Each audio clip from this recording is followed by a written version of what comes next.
کہ ان کو میری تقریر سے اتنی تکلیف کیوں پہنچتی ہے. مجھے یہ بھی نہیں معلوم کہ ان کے پیٹ میں اور سینے میں درد کیوں ہوتا ہے. میں آج پھر اس بات کو دوہرا رہا ہوں. میں جانتا ہوں میں اتنا پڑھا لکھا نہیں ہوں جتنا بی جے پی یا سماجوادی پارٹی کے قائدین پڑھے لکھے ہیں، مگر تھوڑا بہت پڑھنا جانتا ہوں. میرے والد مرحوم نے مجھے پڑھایا لکھایا اور اللہ اس کے رسول کے صدقے میں مجھے برطانیہ جا کر قانون کی ڈگری حاصل کرنے کا موقع ملا. مگر اس کے باوجود بھی میں کہتا ہوں کہ بی جے پی اور سماجوادی پارٹی کے قائدین زیادہ پڑھے لکھے ہیں. 2 تقاریر ہوئے اور الزامات کی بوچھار شروع کر دیے. میں ان معزز قائدین سے کہنا چاہوں گا کہ مجھے آپ سے قانون سیکھنا نہیں ہے. میں قانون جانتا ہوں. میں اس بات سے بخوبی واقف ہوں کہ سپریم کورٹ کا جو حالیہ فیصلہ آیا، اس فیصلے میں سپریم کورٹ نے کہا، جو سپلٹ فیصلہ آیا یعنی 4 ججز ایک بات کہے اور 3 ججز ان 4 ججز سے متفق نہیں ہوئے. سپریم کورٹ نے اپنے فیصلے میں اس بات کو دوبارہ دہرایا کہ کسی بھی الیکشن میں مذہب کے نام پر ووٹ نہیں لیا جا سکتا. سپریم کورٹ نے کہا کہ زبان کے نام پر ووٹ نہیں لیا جا سکتا. سپریم کورٹ نے کہا کہ ذات کے نام پر ووٹ نہیں لیا جا سکتا. میں آج پھر اس بات کو دہرا رہا ہوں کہ میں آپ کے سامنے اس لیے کھڑا ہوں کہ میں آپ کے سامنے جو باتیں رکھوں گا اس لیے نہیں رکھوں گا کہ آپ مذہب کے نام پر مجھے ووٹ دو یا زبان کے نام پر ووٹ دو یا ذات کے نام پر مجھے ووٹ دو، کیونکہ غیر قانونی ہے. میں آپ کے سامنے ان حقائق کو بیان کروں گا تاکہ آپ جب یہاں سے اٹھ کر جائیں گے میرے عزیز دوستوں، میرے غیور نوجوان ساتھیوں، تو میں یہ سمجھوں گا کہ میں اپنے فرائض میں ناکام ہو گیا اگر میں سنبھل کے نوجوانوں کے سینوں میں ایک انقلاب نہ برپا کر سکوں. آج کی تقریر کے بعد میں اپنی ناکامی سمجھوں گا اگر میں ان سوالات کو آپ کے پاس چھوڑ کر جاؤں گا اور ان سوالات کا جواب میرے عزیز دوستوں بزرگوں، ان سوالات کا جواب آپ کو دینا ہے. اور خاص طور سے میرے عزیز دوستوں اور بزرگوں، میرے غیور نوجوان ساتھیوں، 2.5 سال کا ایک عرصہ ہو چکا دلی میں مودی سرکار بن کر. ہندوستان میں بی جے پی کی سرکار بنی. 280 سیٹ پر بی جے پی کامیاب ہوئی. اتر پردیش کے 80 میں سے 70 لوک سبھا سیٹ پر صرف بی جے پی کامیاب ہوئی. اور بی جے پی نے کامیابی سے پہلے جو باتیں کی تھی عوام کے سامنے، ہندوستان کے آج کے وزیر اعظم یہ کہتے تھے کہ میں ہر غریب کے اکاؤنٹ میں 15 لاکھ روپے ڈالوں گا.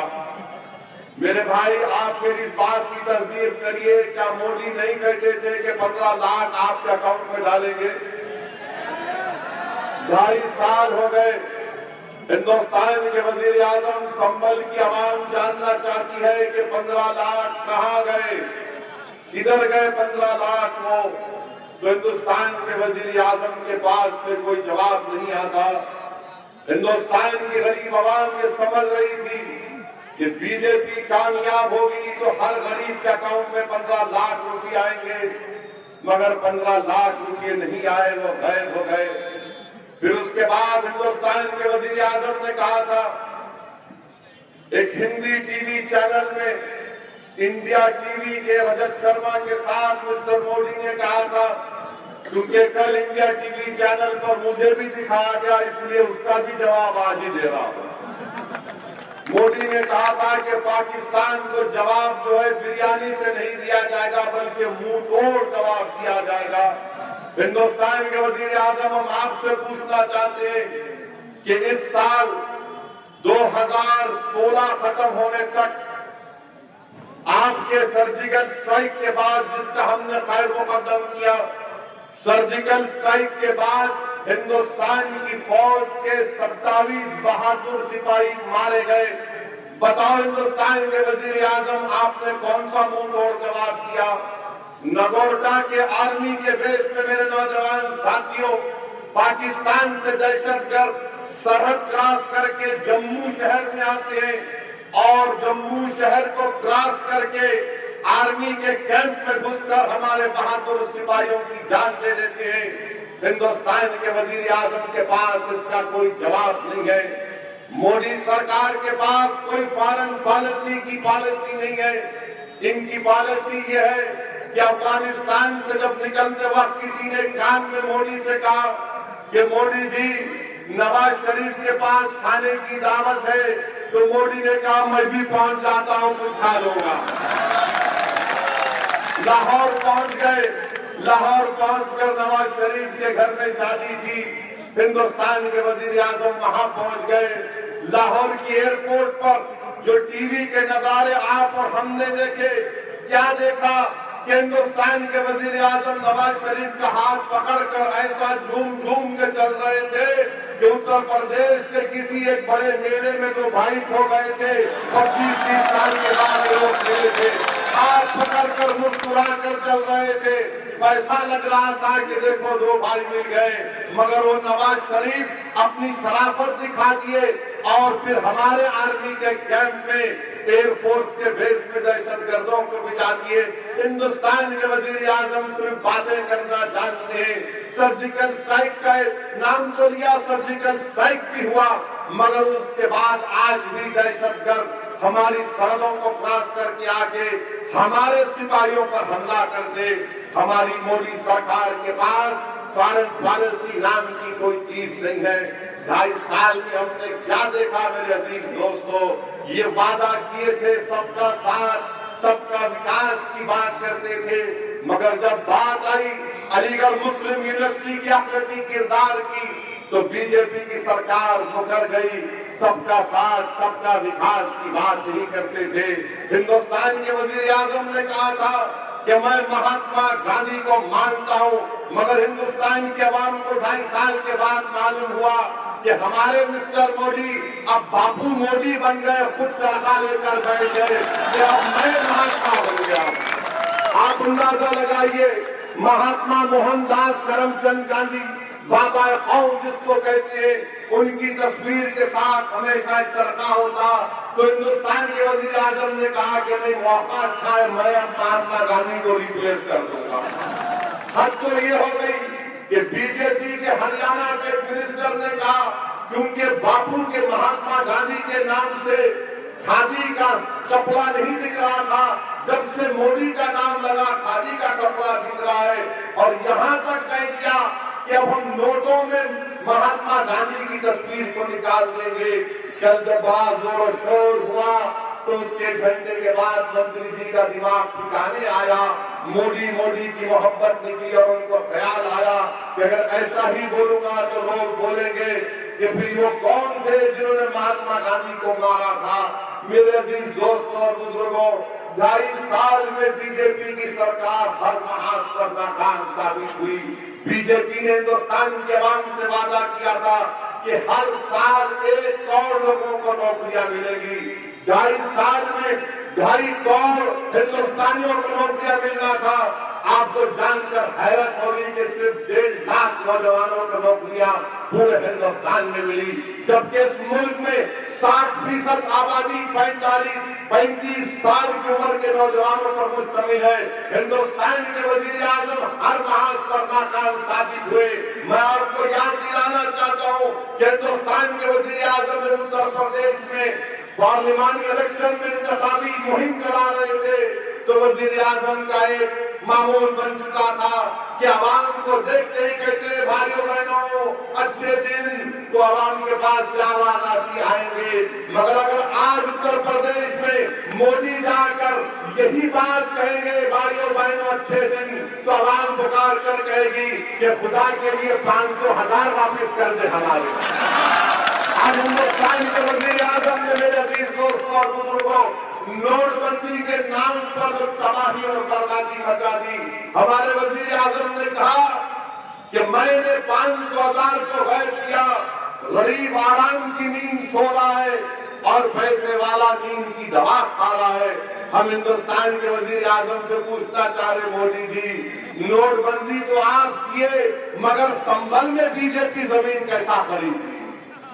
سنبھل میں بی جے پی زمین خریدی اپنے آفس کے لیے، وہ کہاں سے ان کو کیسے معلوم ہوا؟ تو معلوم ہوا کہ علم غیب تھا ان لوگوں کو، بی جے پی والوں کو، کہ مودی 8 دسمبر کے دن یہ فیصلہ لینے والے ہیں۔ میرے عزیز دوستوں اور بزرگوں، نوٹ بندی کی وجہ سے مراد آباد میں پیتل کا کاروبار تباہ و برباد ہو کر رہ گیا، تباہ و برباد ہو کر رہ گیا۔ جو ایکسپورٹ ہوتا تھا سامان، مدرا جو ملتا تھا ہندوستان کو، جنوری سے کوئی آرڈر نہیں ہے۔ جو شخص دن میں بیٹھ کر 200-300 350 روپے کماتا تھا، اس کو ہفتے میں صرف 2 دن کا کام ملتا ہے۔ علی گڑھ میں تالوں کی فیکٹریوں پر تالا لگ گیا، فیروز آباد میں گلاس کی فیکٹری بند ہو گئی، لکھنؤ میں زردوزی کا کام کرنے والے 3 لاکھ لوگ کی نوکری چلے گئی، اور ماہرین کہہ رہے کہ ہندوستان میں کم سے کم 1.5-2 کروڑ کے قریب لوگوں کی نوکریاں ختم ہو چکی ہیں۔ جو لوگ گاؤں سے شہروں کو جاتے تھے اب شہروں کو نہیں جا رہے بلکہ واپس اپنے گاؤں اور اپنے گھر کو لوٹ رہے۔ ہندوستان کے وزیر اعظم نے غریبی کا خاتمہ نہیں، کرپشن کا خاتمہ نہیں، بلکہ وہ غریبوں کا خاتمہ شروع کر دیا، اور کہا تھا کہ 14 لاکھ بلیک کا پیسہ ہے۔ 30 دسمبر تک میرے بھائی بینک میں قریب 15 لاکھ کروڑ بینک میں آ گئے۔ ہم ہندوستان کے وزیر اعظم سے پوچھنا چاہ رہے مسٹر مودی یہ بلیک کا پیسہ کس کا ہے؟ جب پورا بینک میں آ گیا تو کہا گیا، تو وزیر اعظم نے کہہ دیا کہ کیش لیس کر دو آپ۔ میرے عزیز دوستوں اور بزرگوں، اتر پردیش میں صرف ٹیلی فون کے جو کنیکشن ہے وہ 50% ٹیلی ڈینسٹی ہے۔ یہاں کہاں پر کیش لیس چلے گا؟ یہاں کہاں ڈیجیٹل کیا چلے گا؟ ہندوستان کے وزیر اعظم آپ نے جو کہا کہ کرپشن کو ہم نے ختم کر دیا، اور جو لوگ میری مخالفت کر رہے ہیں وہ ستا کے پجاری ہیں۔ نہیں ہندوستان کے وزیر اعظم، ہم ستا کے پجاری نہیں تھے، نہ ہم کبھی رہیں گے۔ پیسہ ہمارے لیے خدا نہیں ہے، پیسہ ہماری ایک ضرورت کی چیز ہے، پیسہ میرے ہاتھ کا محل ہے۔ مگر ہم آپ سے پوچھنا چاہتے ہیں کہ جن غریبوں کی نوکریاں ختم ہو گئی، جن کے گھر بار اجڑ گئے، بتاؤ ان کے لیے آپ کیا کریں گے؟ جن کے کاروبار بند ہو گئے، فیکٹری بند ہو گئی، تو ہندوستان کے وزیر اعظم پھر آ کر بولیں گے کہ میرے پاس کیا کہوں میں نے تو ڈیجیٹل انڈیا کی شروعات کر دی، کیش لیس اکانومی کی بات کر دی۔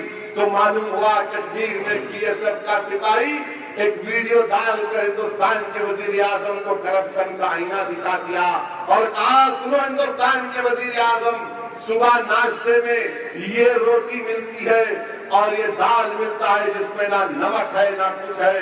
بتاؤ ہندوستان کے وزیر اعظم آپ نے کون سا کرپشن کا خاتمہ کیا؟ جو ہمارا سپاہی ہندوستان کی سرحدوں کی حفاظت کر رہا ہے وہاں تک کرپشن پہنچ چکا ہے۔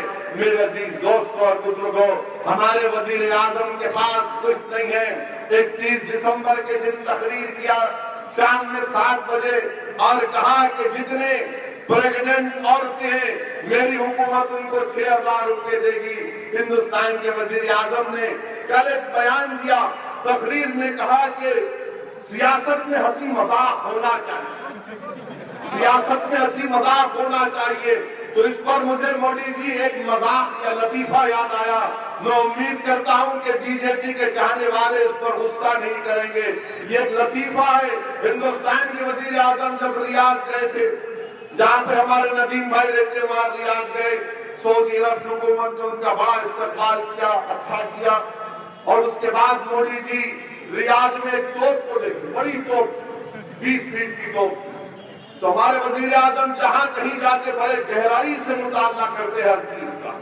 وہ کیا دیکھتے میرے کو نہیں معلوم، دیکھتے بڑا گہرائی سے، بہت غور سے اور گہرائی سے مطالعہ کیا. وہ بازو ایک سعودی شیخ کھڑا ہوا تھا، شاید وہ سنبل کے کباب کھا کے گیا تھا. تو وہ ان سے موڈی جی ان سے پوچھے کتنا پھینکتی ہے؟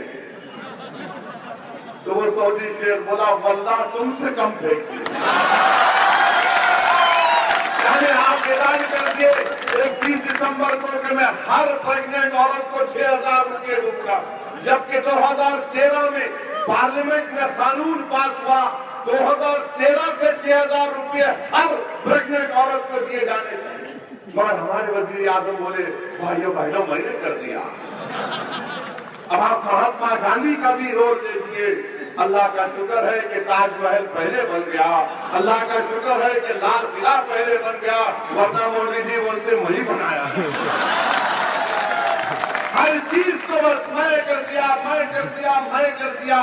یعنی ایسا ہے کہ آپ کو پیٹ میں درد ہے موڈی کا نام لو، سر میں درد ہے موڈی کا نام لو، بھوک لگ رہی موڈی کا نام لو، نوکری چلے گئی موڈی کا نام لو، گھر بار اجڑ گیا موڈی کا نام لو. یعنی نام لو تو پیٹ بھر جائے گا. یہ کہاں ہونے والا ہے میرے بھائی، یہ کہاں ہونے والا ہے؟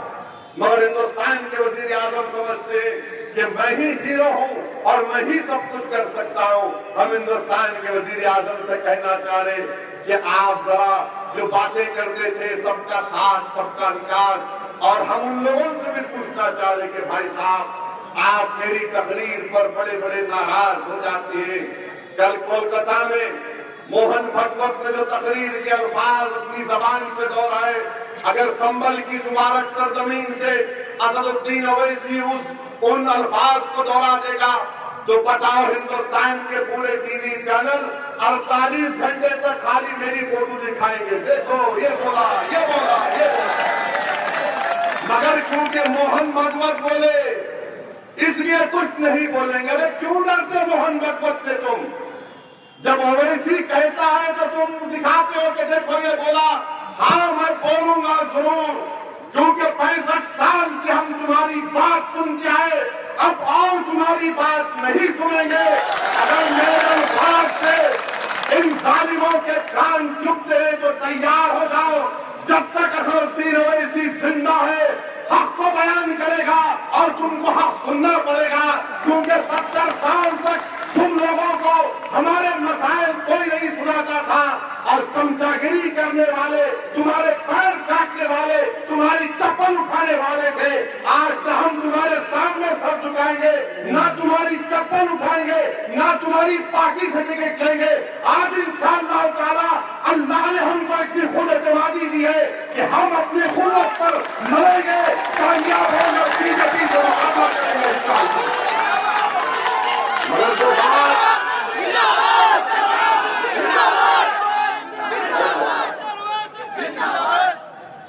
مگر جو بات موہن بھگوت کہے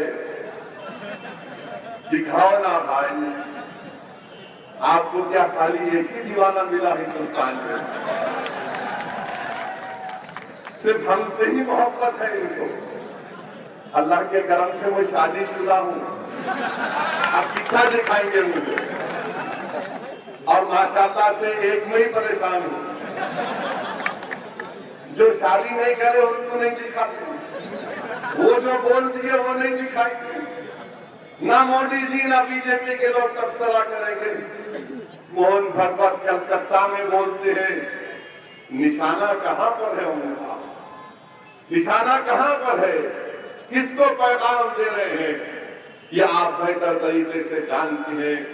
میرے عزیز دوستوں اور بزرگوں، یہ حالات ہیں اور ہم جانتے ہیں کہ کس طریقے سے موڈی سرکار غریبوں کو ختم کرنے کی کوشش کر رہی ہے. غربت کا خاتمہ نہیں ہو رہا ہے بلکہ غریبوں پر مصائب اور مشکلات کے پہاڑ توڑے جا رہے ہیں. یاد رکھیے میری اس بات کو، نوٹ بندی کی وجہ سے ہندوستان میں غربت میں اضافہ ہوگا. نوٹ بندی کی وجہ سے ہندوستان کے نوجوان اور بے روزگار ہوں گے. نوٹ بندی کی وجہ سے اور فیکٹریاں بند ہوں گی، نوٹ بندی کی وجہ سے ہندوستان ایک معاشی بحران سے گزرے گا، اور اس کی ذمہ دار پورے کے پورے ہندوستان کے وزیر اعظم اور ان کی پارٹی بی جے پی ہوگی۔ میرے عزیز دوستوں اور بزرگوں، میں ایک اور بات آپ کے سامنے عرض کرنا چاہتا ہوں کہ جو لوگ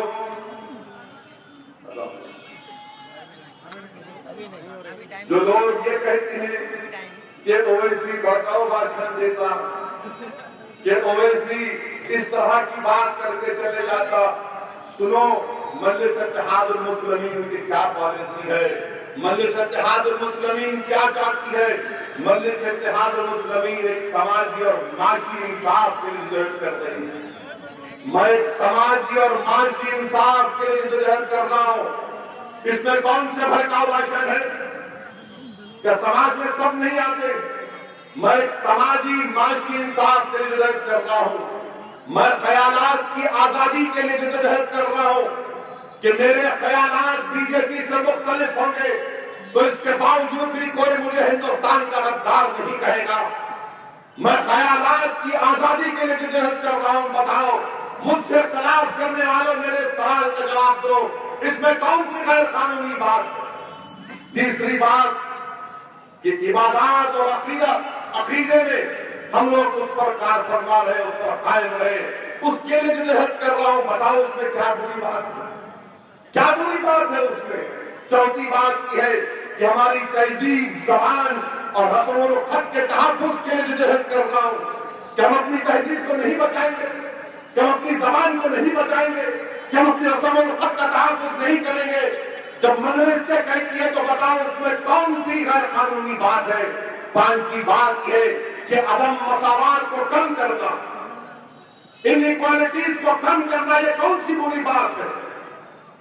جو لوگ آج تنقید کر رہے ہیں مجلس کے اوپر میرے تقاریر پر، بتاؤ عدم مساوات کو کم کرنا، تمام کو یکساں مواقع فراہم کرنا، اس کو بری بات کیا؟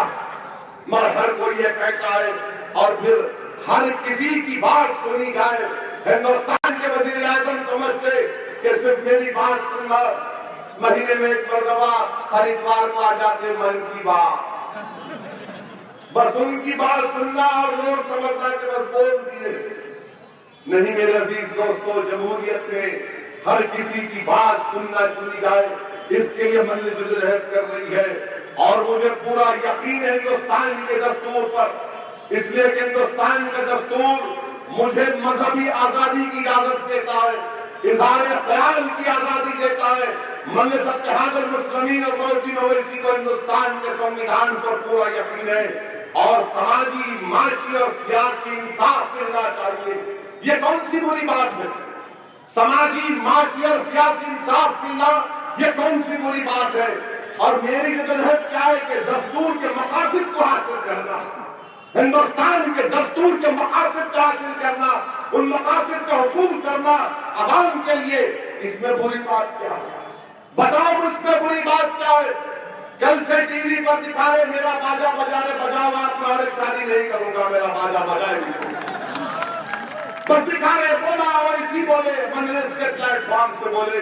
ارے بھائی صاحب، میں جانتا ہوں قانون کو، میں قانون کی خلاف ورزی نہیں کروں گا، اور عوام کے سامنے کھڑا ہو کر کہہ رہا ہوں کہ جسٹس چندرچوڑ کا جو ججمنٹ تھا، ڈسینٹنگ ججمنٹ، میں سمجھتا ہوں بہتر ججمنٹ تھا۔